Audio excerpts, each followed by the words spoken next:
Hi, my name is Sheridan Miller. I'm 16 years old and I'm a great driver. Hi, my name is Haley Miller, and Sheridan's a horrible driver. The definition of a good driver, according to a consensus of people, is one who is thoughtful and considerate on the road, never runs stop signs or stoplights, applies blinker, has never had an accident which was their fault, and is altogether a considerate heeder of these rules. I've never run a stop sign or a stoplight. I always apply my blinker. In fact, to quote Annika Miller, 44, who I often drive with, Sheridan always yells at me when I don't put on my blinker, and she's really just a great girl overall. This testifier has absolutely no bias, aside from the fact that she is my mother. The latter shows that I am not only a good driver myself, but I also inspire those around me to heed the rules of the road. Now, as to what the accident part means, I am not categorizing running into mailboxes or driving off miniature cliffs as accidents because no other driver or car was damaged. The other two accidents which I have been involved in were both not my fault and ruled so by the insurance agencies and police people involved. If the ultimate word of the law, or the police people, ruled the accidents as not being my fault, then I fit under all these criteria, subsequently making me a safe and a good driver. Sure, you could say that some of those accidents may have been ruled as not your fault, but what about the multiple accidents that were your fault? There have been many accidents in which there was no other driver that you could blame the accident on. You hit your neighbor's car every day by constantly backing up into it. You ran your car into a large bush. You hit a large shopping cart holder in the Safeway parking lot. You rolled off the side of a 5-foot drop-off. There is no reasonable explanation for these, other than the accidents were all your fault. And if you get into this many accidents after only having your license for 5 months, you are not a good driver. Good points, Haley, but I have even better ones. To give a little background information before I rebut your arguments made, I got my license on December 16, 2013, a great day in which a great driver joined the road. Previously to this date, though, I had been in one major collision on my first lesson with Mr. S. There it is. Can't pronounce his name. Good. He said it was not my fault. I ran into a Roto-Rooter truck because it was on the wrong side of the road, on the Hellacious Paradise Drive. I was rounding a blind corner when the collision ensued, and it greatly, unfortunately, damaged ABC Driving's car. The insurance company and the cops ruled it as the Roto-Rooter's fault. On the dreaded night of March something or other, I was driving home from mock trial practice at about 9:30 at night. I reached the Miller intersection by the 2 a.m. club, also known as the Evil intersection, and signaled turning onto Almonte Avenue, making a complete stop, shifting my car into neutral and surveying the area. I started turning and had almost made it to my final destination when out of nowhere, an SUV ran the stop sign going 30 and unable to slow down. I immediately hit my brake when I saw them, but it was inevitable. They were going too fast, so he crashed. No one was hurt, despite rumors which have been circulating lately. No Canadians were killed, and these did not live up to the Canadian stereotype. They immediately blamed the accident on me. This shows that I am a good driver who just happens to have been in unfortunate circumstances. To rebut your multiple statements, fine, those 2 accidents were not your fault. But what about the multiple other accidents which were your fault because there was no other driver involved? For instance, you once told me, and to quote, "I back into my neighbor's car every day, but they have such a ratchet car they haven't even noticed, so it's fine." And while we're on the subject of Sheridan's driving quotes, I'll read you some more in which I have compiled.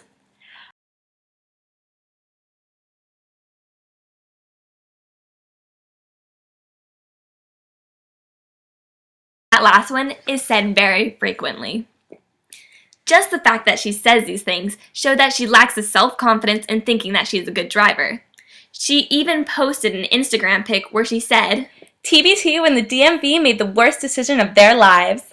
"You can't say this and still be a good driver." To debate your other points, sure, I've had some minor incidents where I may have run into my neighbor's car once or twice, not every day. If he hasn't noticed, then it technically wasn't an accident. To address your other points mentioned in your introduction, yes, I rolled off a cliff, but this was the first day after I got my license, and one of the first time I had driven in a stick shift car alone. I was driving to a dinner party, and I had to turn around to find parking, so I drove up a steep hill and tried to reverse to go the other way. But when I tried to go up the steep hill, I put it into first gear and didn't get it going in time, so I rolled backwards off the drop-off, unfortunately. No one found out about this, though, because a good Samaritan from one of the houses heard this and came out and helped me get it out of the ditch. He was more Canadian than those other people I ran ran into me. Okay, so I was trying to go. Also, about the mailbox, yes, this was my fault, but it wasn't a major accident, and who doesn't hit a mailbox with their permit? It's almost a rite of passage. Now I'm better, and I didn't roll off the hill. I hope. And now we're going to show you what our peers think of Sheridan's driving. I think that Sheridan is a safe driver when she's on the road because she's aware of her surroundings. And one good thing about her is that she's never been pulled over by the cops, which is a good thing. Wait, okay, now go. Sheridan is the most superb driver you'll ever see. If you see her on the road, you'll automatically, if you see her car, you'll just be like, good citizen, good driver, Sheridan. Well, first of all, my name is Craig Miller, and I've got several positions on whether or not Sheridan Miller is a good driver, in that I actually helped her when she was in the student driving phase, which scared the bejeebies out of me. It was the scariest roller coaster I've ever been on in my life. But since then, Sheridan Miller has become one of the better drivers in our family next to me. Sheridan would never drink and drive. Sheridan has taught me how to use the blinker of the car because I don't use my blinker, so thank you, Sheridan. Sheridan Miller is not a good driver because people who think they're good drivers are not good drivers. Thank you. I know you don't actually believe that. I know you know I'm like an amazing driver, so it's okay. I believe you. Is that? From the many stories I have heard, I would assume that Sheridan is a horrific driver. Mr. Morgan! Off the roads as much as possible. Whenever you crash into a standing object in a parking lot, parking structure, whatever, Safeway parking lot. when the cops are huge, that is a sign for bad driving. This is supposed to be for me! Miller, you should not be driving, and I will try to avoid you at all times. Sheridan is a terrible driver because in the course of, how long have you had your license? 5 months? And you've already gone into 3 accidents? No, it's like 5. More like, yeah. Each month she'll get in like a Canadian family. One, she hit a Canadian family and And the plumber with who their was just on his way to work. driving. For driving truck almost died. Yeah.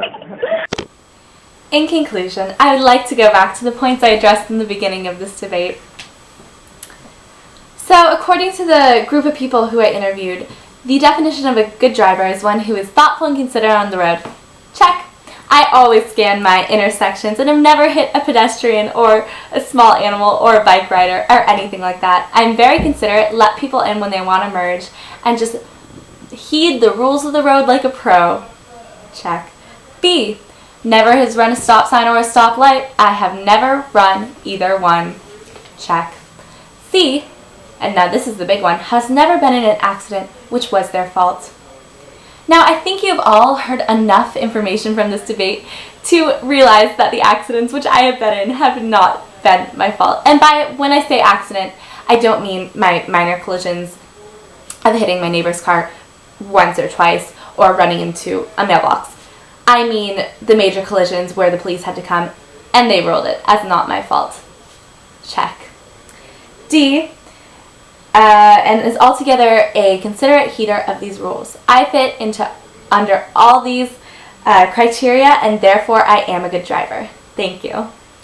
Just to recap what I said, what we are debating here today is if Sheridan is a good driver or not. We are not debating how many accidents are her fault or not her fault. So, would you consider a good driver someone who hits bushes, hits their neighbor's car, and doesn't leave a note or doesn't care? Would a good driver hit non-moving obstacles in the middle of parking lots? Would a good driver roll off the side of a cliff? I don't think so. That is not a good driver. And let me remind you yet again that Sheridan has only had her license for 5 months. These have taken in the time span of only 5 months. So if she continues doing the driving patterns she does today, we are going to have a long road ahead of us. No pun intended. What'd you almost do? You almost ran over that lady? Oh, stop. I was exaggerating.